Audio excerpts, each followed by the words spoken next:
오늘 주실 말씀의 본문은 신약 성경 빌립보서 2장 5절 한 절의 말씀입니다. 제가 받들어 읽을 때 우리에게 주시는 하나님의 말씀으로 받으시길 바랍니다. 너희 안에 이 마음을 품으라. 곧 그리스도 예수의 마음이니. 아멘. 오늘은 참된 영광, 아름다운 내면이라는 제목의 말씀을 나누길 원합니다. 올해 우리 교회 목표가 생활 영성이지요. 오늘은 우리의 내면, 우리의 마음에 대해서 말씀을 나누려고 합니다. 오늘 본문의 말씀 우리 다 같이 한 번 더 읽겠습니다. 빌립보서 2장 5절 함께 읽습니다. 너희 안에 이 마음을 품으라. 곧 그리스도 예수의 마음이니. 아멘. 너희 안에 이 마음을 품으라. 곧 그리스도 예수의 마음이라 말씀합니다. 예수의 마음은 어떤 마음일까요? 미가서 6장 6절과 8절은 하나님이 우리에게 구하시는, 즉 예수님의 마음에 대해서 적어도 두 가지로 말씀하십니다. 우리 같이 한번 읽겠습니다. 함께 읽습니다. 여호와께서 내게 구하시는 것은 인자를 사랑하며 겸손하게 내 하나님과 함께 행하는 것이 아니냐. 아멘. 이 미가서 6장 말씀 전체를 보면 우리가 수많은 종교 행위를 드리지만 하나님은 그걸 원하시는 게 아니라 우리의 마음을 원하십니다. 우리의 중심을 원하십니다. 하나님이 우리에게 구하시는 것은 인자를 사랑하며 자비를 사랑하는 사랑의 마음이며, 두 번째는 겸손함으로 하나님과 동행하는 거라 말씀하십니다. 하나님이 그토록 원하시는 두 가지 마음, 사랑과 겸손, 겸손과 사랑입니다.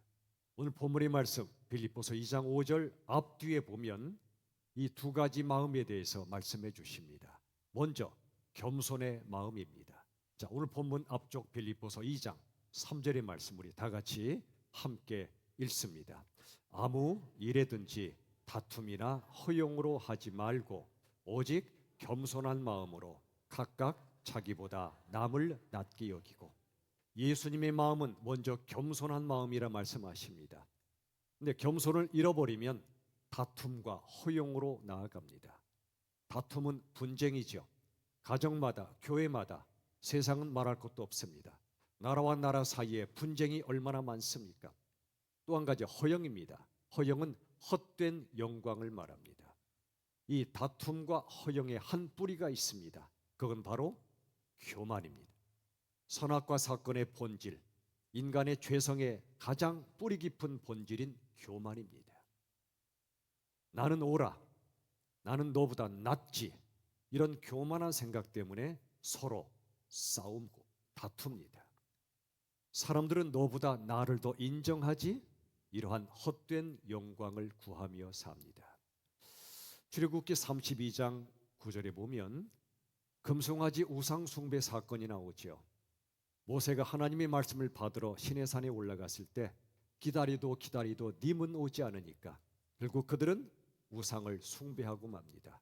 그때 그들을 향해 하나님이 주신 말씀이죠. 여호와께서 이르시되 목이 뻣뻣한 백성이로다. 목이 뻣뻣한 백성, 완고하고 교만한 마음을 말하지요. 하나님의 말씀에 순종하지 않습니다. 내 뜻이 하나님의 뜻이라 생각합니다. 자기 생각만 고집합니다. 특히 누가 나를 아프게 하거나 힘들게 하면 거칠게 되받아칩니다. 모질게 대합니다.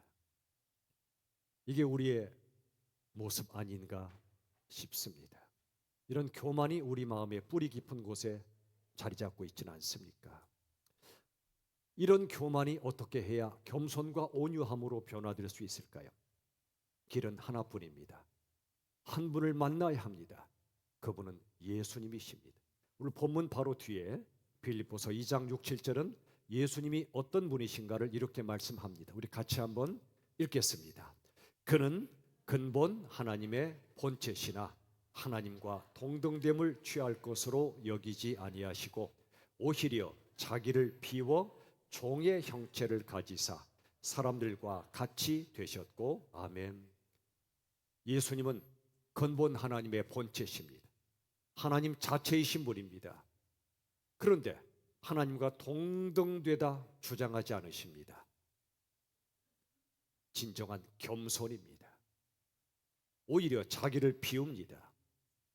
하나님이신 그분이 종의 형체를 가지십니다. 그리고 하나님이신 분이 사람들과 같이 되셨습니다. 우리 예수님 말씀하셨죠. 나는 마음이 온유하고 겸손하니 내 안에서 너희의 마음이 쉼을 얻을 것이라 말씀합니다. 여러분, 사람도 그렇잖아요. 교만하고 강팍한 사람 앞에 서면 마음에 쉼이 없습니다. 그런데 정말 온유하고 겸손한 분을 만나면 그분과의 만남을 통해 쉼을 누리잖아요. 하물며 가장 온유하시고 겸손하신 예수님 안에 거할 때 우리의 마음이 쉼을 얻습니다. 삶의 고통 때문에 우리 마음이 상하잖아요. 우리의 상처받은 마음을 아시는 주님, 우리를 온유하게 따뜻하게 안아주시는 주님의 품 안에서라야 우린 비로소 마음의 안식을 누릴 수가 있습니다. 여러분, 이런 예수님을 만나야 겸손과 온유로 변화되는데 마태복음 5장은 이러한 온유에 이른 길을 이렇게 말씀합니다. 산상수훈 8복 중에 앞에 3복의 말씀인데 온유에 이르는 길을 한번 같이 우리 한번 고백합시다. 함께 읽습니다. 심령이 가난한 자는 복이 있나니 천국이 그들의 것임이요 애통하는 자는 복이 있나니 그들이 위로를 받을 것임이요 온유한 자는 복이 있나니 그들이 땅을 기업으로 받을 것임이요. 아멘. 온유함에 이르는 두 가지 길이 뭐죠? 심령이 가난하고 그 다음 애통하는 자라 말씀합니다.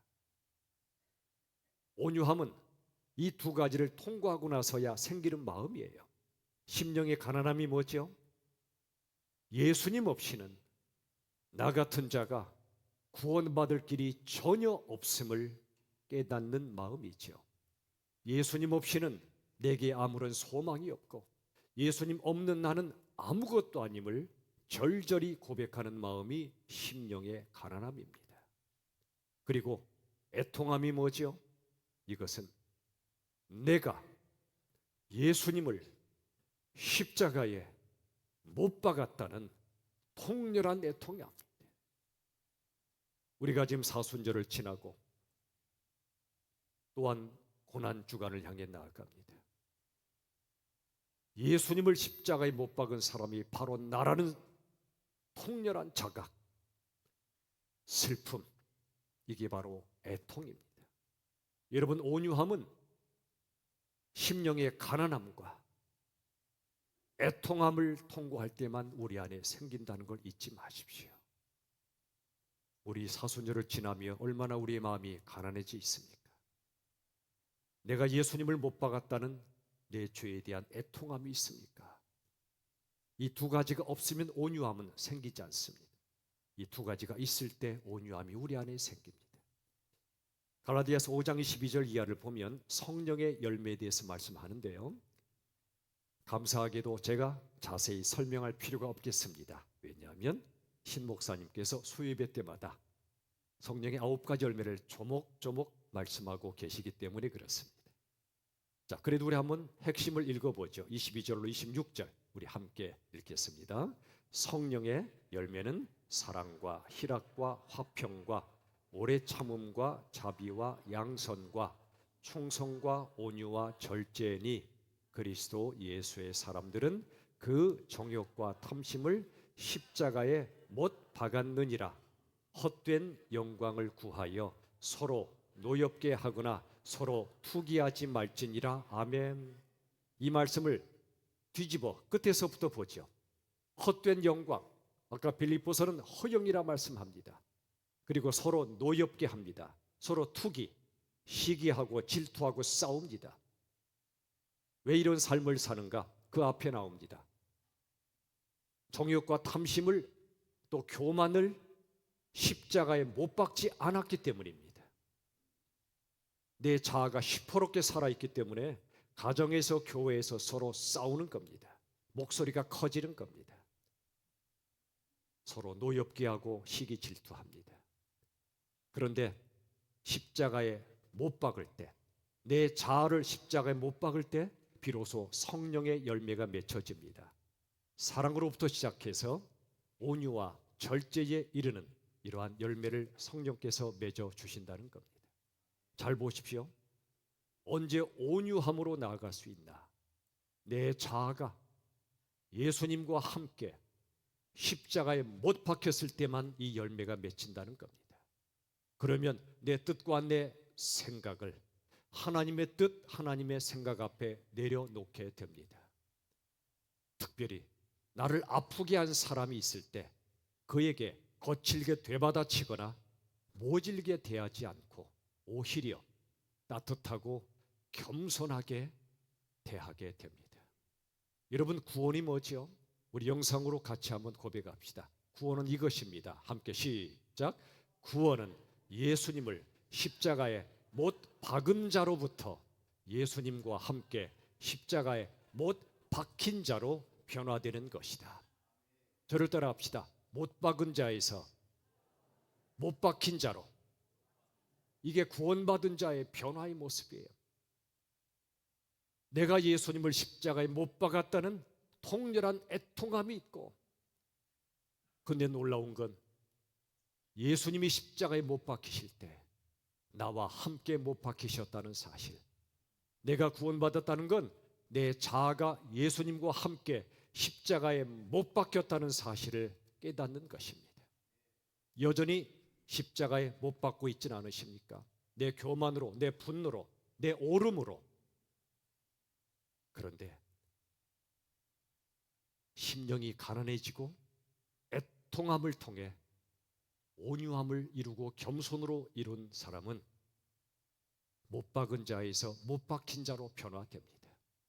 여러분, 살다 보면 자존심이 상할 때가 있죠. 누가 나를 무시한다거나 또 화가 치밀어 올라 말로 쏘아붙이고 싶을 때가 있다 없다. 온유의 완성을 이루셨습니까? 저나 여러분이나 이런 때가 왜 없겠어요? 그런데 바로 그때 기도하십시오. 이렇게 기도하십시오. 주님, 제 시퍼렇게 살아있는 자아가 십자가에 못 박히게 해 주시옵소서.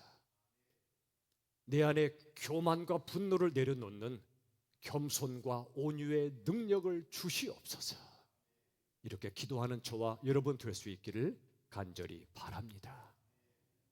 여러분, 겸손과 온유는요, 주인이 누군가를 깨달을 때 생기는 마음이에요. 로마서 14장 4절에 보시면 남의 하인을 비판하는 너는 누구냐?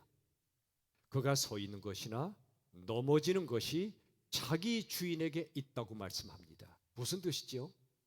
우리가 마치 저 사람이 내 하인이라 되는 것처럼 함부로 비판할 때 그게 아니라는 겁니다. 저 사람의 주인은 내가 아니라 하나님이라는 겁니다. 여러분, 생각해 보세요. 요즘은 노예나 하인을 따로 두지 않지만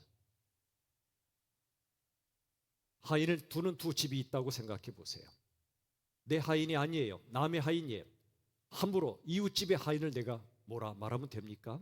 안 됩니다. 마찬가지예요. 나 아닌 모든 사람들은 내가 주인이 아닙니다. 그 사람에게 주인이 따로 있습니다. 나는 그 사람의 주인이 아니므로 그 사람을 함부로 비난하지 말라는 겁니다. 오직 하나님만이 그 사람의 주인이시므로 그가 잘못했어도 그를 비난하지 말고 하나님께 맡기며 그를 위해 기도하라고 말씀합니다. 베드로전서의 말씀처럼 마치 우리 예수님께서 예수님을 향해 교만과 분노로 예수님을 십자가에 못 박는 자들을 향하여 맞대어 욕하지 아니하셨습니다. 공의로우신 심판주 하나님께 부탁하셨습니다. 예수님도 그러하셨거늘 하물며 우리는 어떠해야 되겠습니까? 누군가를 비판하고 싶을 때 그의 주인이 내가 아니고 하나님이심을 잊지 마십시오. 영상으로 한번 겸손한 사람이 어떤 사람인가? 같이 한번 고백합시다. 시작. 겸손한 사람은 하나님을 올려다 보느라 사람을 내려다볼 틈이 없다. 여러분, 교만한 사람은요, 하나님을 올려다보지 않습니다. 그래서 사람들을 내려다보는 겁니다.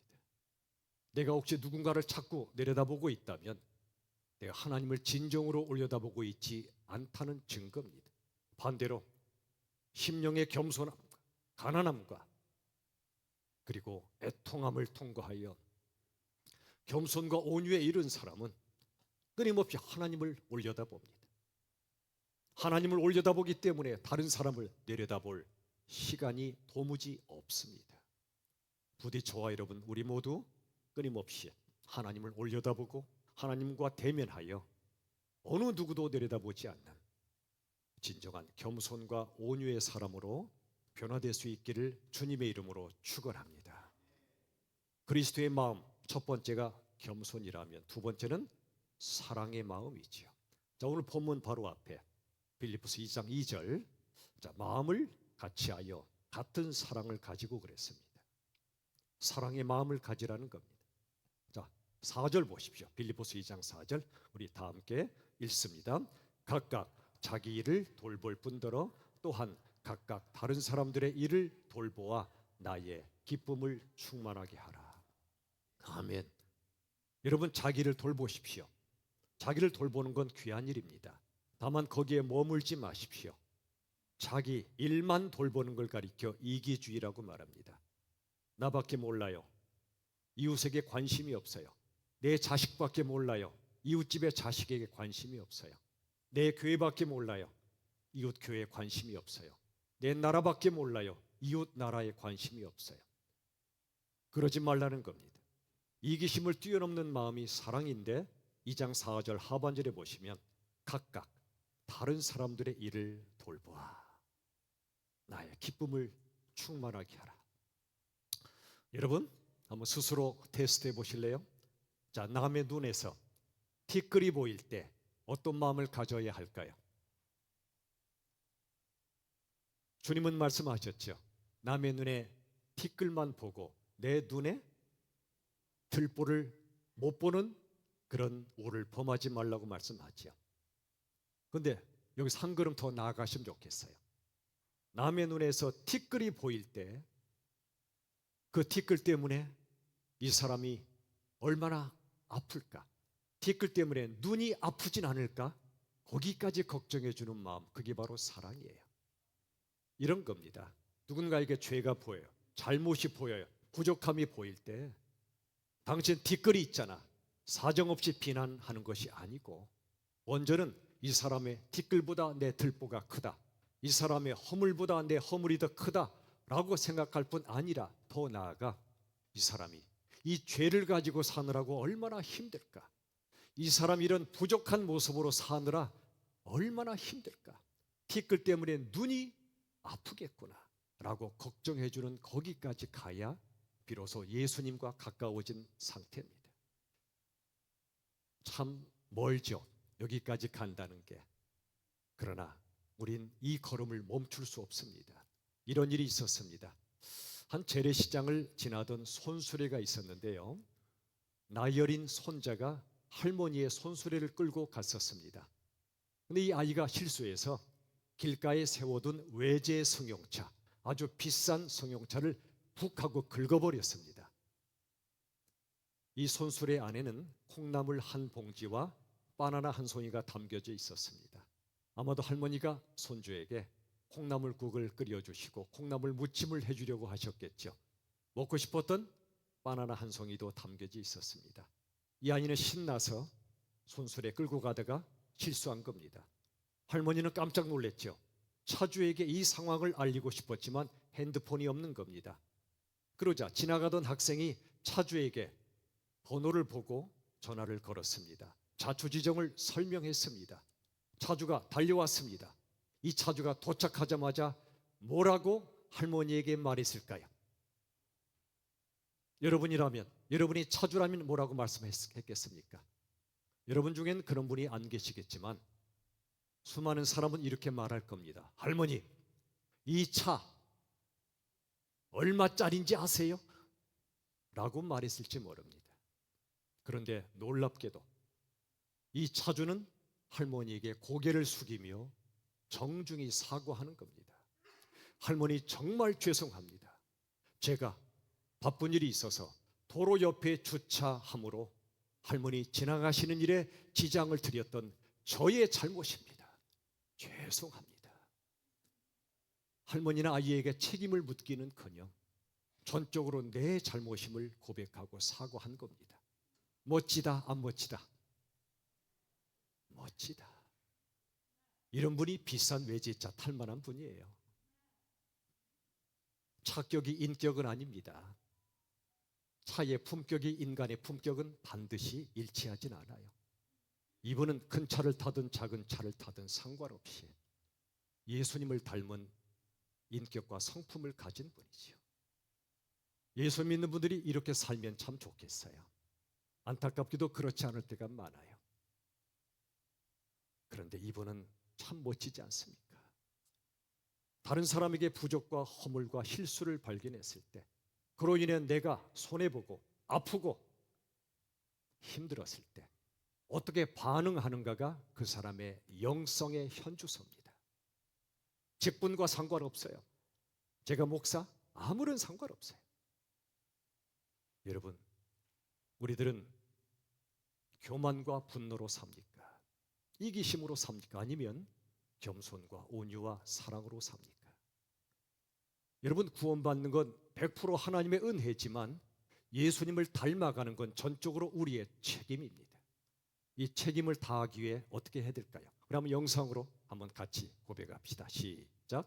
순간순간의 선택이 습관을 만들고 습관이 성품을 만들며 성품이 인생을 만든다. 아까 그 차주, 그 순간에 어떤 선택을 했지요? 이 차 얼마짜린지 아세요? 라고 거칠게 말하고 모질게 대하는 선택을 하지 않고 죄송합니다. 제 잘못입니다. 다른 사람의 잘못인데 내 잘못으로 오히려 고백하는 이 선택이 쌓이면 습관이 됩니다. 언어의 습관. 그 습관이 쌓이면 성품을 이룹니다. 그 성품이 인생을 만듭니다. 여러분, 이 사람처럼 참 멋진 사람, 예수님을 닮은 성품을 가진 사람에게선 향기가 납니다. 악취가 아니고 향기가 납니다. 교만과 분노, 이기심으로 꽉 찬 사람에겐 악취가 납니다. 자기는 옳다고 주장하지만 핏대를 올리고 소리치지만 악취가 납니다. 지난번에 드린 말씀처럼 그건 악하고 더러운 말입니다. 내 입에서 그런 오물이 나가면 안 되지요. 그러나 마음의 가난함과 내가 예수를 십자가에 못 박았다는 애통함을 가진 사람, 그에게 겸손과 온유를 이루어 주실 때 그에게선 아름다운 예수님의 향기가 풍겨져 나옵니다. 우리 코를 열어, 콧구멍을 열어 옆 사람에게서 이 향기가 나나 맡아볼까요?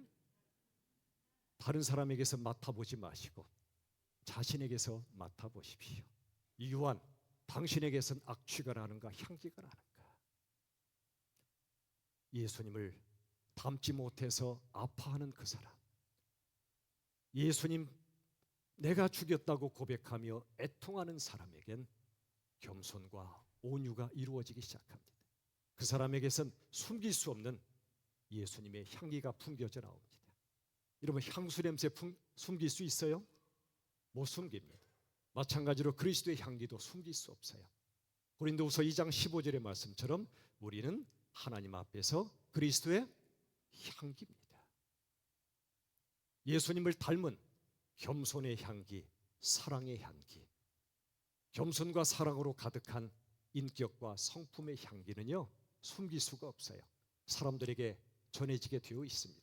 사람들이 그 향기를 맡게 되어 있습니다. 요한복음 14장 21절 우리 같이 한번 읽겠습니다. 나를 사랑하는 자는 내 아버지께 사랑을 받을 것이요 나도 그를 사랑하여 그에게 나를 나타내리라. 아멘. 예수님 말씀이죠. 그러므로 나를, 즉 예수님을 사랑하는 자는 내 아버지 하나님께 사랑을 받을 것이요 나도 그 사람을 사랑하여 그에게 나 예수를 나타내리라. 그에게 예수의 모습이 나타나게 하시겠다는 거예요. 그에게 예수의 향기가 나타나게 하시겠다는 거예요. 얼마나 영광스럽습니까? 이처럼 겸손과 사랑이라고 하는 인격과 성품의 향기가 우리 안에 가득하면 좋겠습니다. 그런데 이건 그냥 되어지지 않습니다. 반드시 통과해야 될 일이 있습니다. 그게 바로 고난입니다. 누구에게나 면제되지 않는 인생의 고난입니다. 우리에게서 예수님의 향기가 나는 건 저절로 이루어지지 않고요, 반드시 고난을 통과해야 합니다. 예수님도 그러셨습니다. 빌립보서 2장 8절 사람의 모양으로 나타나사 십자가에 죽으십니다. 하나님이 어떻게 사람으로 나타나신단 말입니까? 그리고 더 나아가 죄인들의 손에 십자가에 죽을 수 있단 말입니까? 기억하십시오. 예수님은 우리처럼 되셔서 고난을 받으셨습니다. 마찬가지로 우리는 예수님처럼 되기 위해선 고난을 받아야 합니다. 고난 싫어요. 그러나 고난은 받아야 합니다. 예수님처럼 되기 위해서는, 예수님의 향기가 나기 위해서는, 예수님의 마음이 우리 안에 거하기 위해서는 고난을 통과하지 않고는 길이 없습니다. 성덕 학교 안에 향나무가 있는 거 아시나요? 그 향나무에 뭔가 패인 자국이 있더라고요. 여러분, 향나무에게서 향기가 나는 순간은 언제죠? 도끼에 찍힐 때입니다. 도끼에 찍힐 때 그 상처에서 향기가 나는 겁니다. 우리 인생에 도끼에 찍히는 것 같은 고난이 있을 때가 얼마나 많습니까? 그런데 바로 그 순간 내 안에 예수님이 살아계시면, 예수님의 마음이 살아있으면 놀랍게도 그 찍힌 자국을 통해, 상처를 통해 예수님의 향기가 뿜어져 나갑니다. 우리 한번 영상으로 같이 고백합시다. 하나님은 어떻게 하시나? 시작. 하나님은 고난을 통해 우리 안에 예수님의 형상을 새기신다.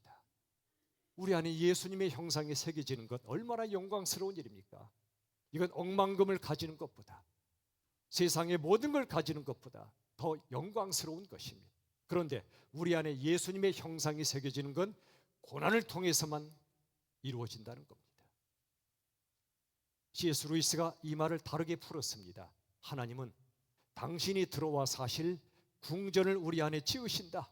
그래서 우리의 오두막을 부수는 고난을 허락하신다.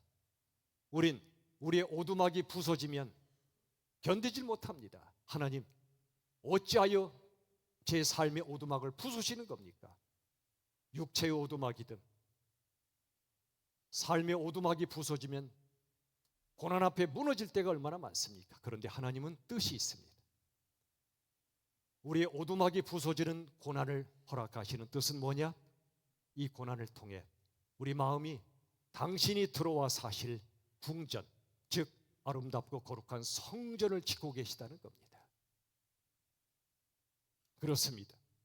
아름답고 성숙한 영성은 형통의 때보다 고통의 때에, 성공의 시간보다 실패의 시간에, 성취의 시간보다 상실의 시간에 이루어지는 것입니다.